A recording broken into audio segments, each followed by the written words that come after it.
You know what's strange? We talk endlessly about boomers. We dissect millennials like case studies. We analyze Gen Z as if they're some kind of fascinating new species under a microscope. But there's an entire generation that seems to exist quietly in the middle, barely mentioned, almost invisible. Generation X, born roughly between 1965 and 1980. They're your older co-workers who never complain. Your parents who seem oddly calm during chaos. The people who helped build the digital world but rarely feel the need to broadcast their lives inside it. And here's what almost nobody tells you. Their psychology may be one of the most misunderstood of any living generation. They were the first generation of latchkey kids on a massive scale. Picture this. It's 1978. You're 8 years old. You walk home from school, let yourself into an empty house, and the silence greets you before anyone else does. No smartphones. No cameras watching from doorbells. No way for anyone to check if you made it home safely. You make your own snack. You do your homework alone. And then you wait. Not for entertainment, not for attention, just for someone to come back.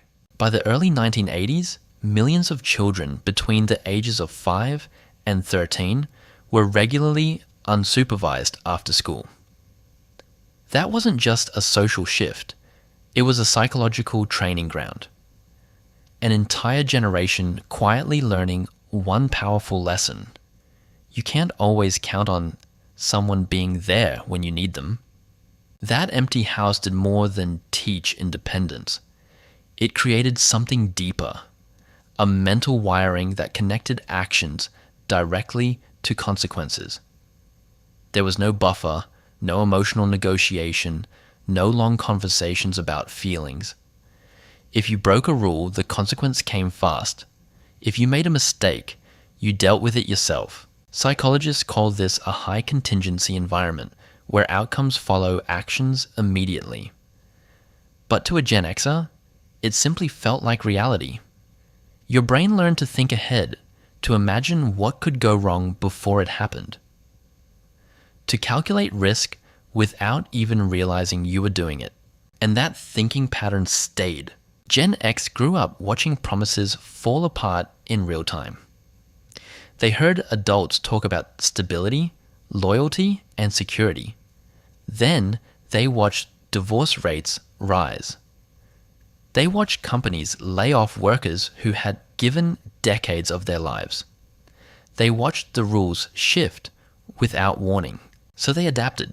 Some psychologists describe this mindset as defensive pessimism, expecting problems before they arrive, preparing for disappointment so it hurts less when it happens. But for Gen X, it wasn't pessimism. It was realism shaped by repetition. When life teaches you enough times that the rug can be pulled out from under your feet, you stop assuming the floor is solid. And that mindset explains something else people often misunderstand. Why Gen X doesn't rush to share every detail of their lives. Why they seem private, even guarded. They didn't grow up in a world where mistakes were documented forever. When something embarrassing happened, only a few people saw it. There were no viral moments, no permanent digital record. Privacy wasn't a strategy. It was simply the default setting of life. And when privacy becomes your default setting, it doesn't just shape what you share. It shapes how you survive. Because for Generation X, privacy was never about secrecy. It was about safety. The less attention you drew to yourself, the fewer risks you carried.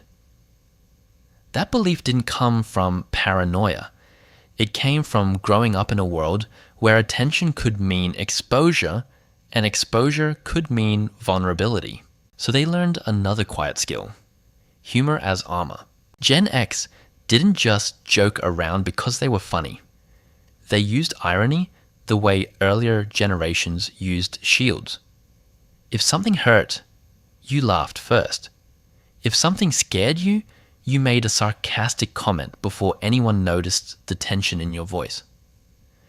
It wasn't about being cynical. It was about staying emotionally one step removed from whatever might sting. And if you look closely, you can trace that instinct back to the atmosphere they grew up in. Classrooms where teachers talked about nuclear war as calmly as they talked about math homework. Duck and cover drills that felt routine, even when nobody truly believed a desk could protect them from catastrophe.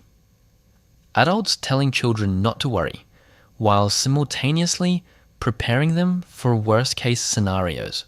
That kind of environment teaches a strange psychological balancing act, holding fear in one hand and normalcy in the other. Living your daily life while knowing, somewhere in the background, that things could fall apart without warning. Over time, that tension creates a personality that looks calm on the outside but stays alert underneath. And that alertness didn't disappear when childhood ended. It followed them straight into the workplace. Gen X developed a work ethic that often goes unnoticed precisely because they don't advertise it. They don't talk about grinding. They don't post motivational slogans. They simply do the work, often without applause. That discipline wasn't built in corporate offices. It started much earlier, in jobs that demanded responsibility before adulthood officially began. Paper routes before sunrise, bagging groceries after school, running cash registers where you had to calculate change in your head when machines broke. These weren't resume building experiences. They were survival rehearsals. Early lessons that taught one powerful truth: reliability matters more than recognition. But beneath that strong work ethic sits an even deeper philosophy. Gen X rarely believed in company loyalty the way earlier generations did. They had seen what loyalty sometimes earned: layoffs, restructuring, broken promises. So instead of trusting institutions, they invested in something harder to take away: their own competence. They learned that titles could disappear, companies could close, entire industries could shift overnight, but skill, real, tested skill, was portable. It traveled with you. And that belief created a quiet but powerful paradox at the center of Gen X psychology. They became one of the most independent generations in history. Yet at the same time, one of the most quietly dependable. And that quiet dependability reveals something even more surprising about Generation X. For all their independence, they were never truly alone in the way people assume. They simply learned to rely on themselves first and reach outward only when it truly mattered. That's why one of the strangest paradoxes inside Gen X psychology is this: they rarely asked for help, but they were often the first to offer it. Not loudly, not publicly, just steadily. A friend needed a ride at midnight. A neighbor needed a broken pipe fixed. A coworker was overwhelmed and didn't know where to start. Gen X showed up, handled the problem, and moved on without making it a performance. But that strength came with a hidden cost that many people still overlook. Because when you train yourself to handle everything alone, you also train yourself to carry stress alone. Over time, self-reliance can slowly blur into silent exhaustion. Not the dramatic kind that demands attention, but the quiet kind that builds layer by layer. The kind where you keep solving problems, keep pushing forward, and rarely stop long enough to ask whether you're tired. And this is where the modern world created an unexpected mismatch. Generation X grew up solving problems without search engines, without instant tutorials, without digital shortcuts. If your bike chain slipped, you flipped the bike over and figured it out. If the television flickered, you opened the back panel and tried to understand the wires. Knowledge wasn't instant. It had weight. It required patience. And because it required effort, it created something psychologists now recognize as deeper learning. Information earned through struggle tends to stay longer. But now they live in a world where answers arrive instantly, where problems are outsourced, where patience is optional. And for many Gen Xers, that shift feels both convenient and unsettling, because they know something many people are just beginning to rediscover. Convenience makes life easier, but struggle makes people stronger. And perhaps that's why Generation X became what many researchers quietly describe as a bridge generation.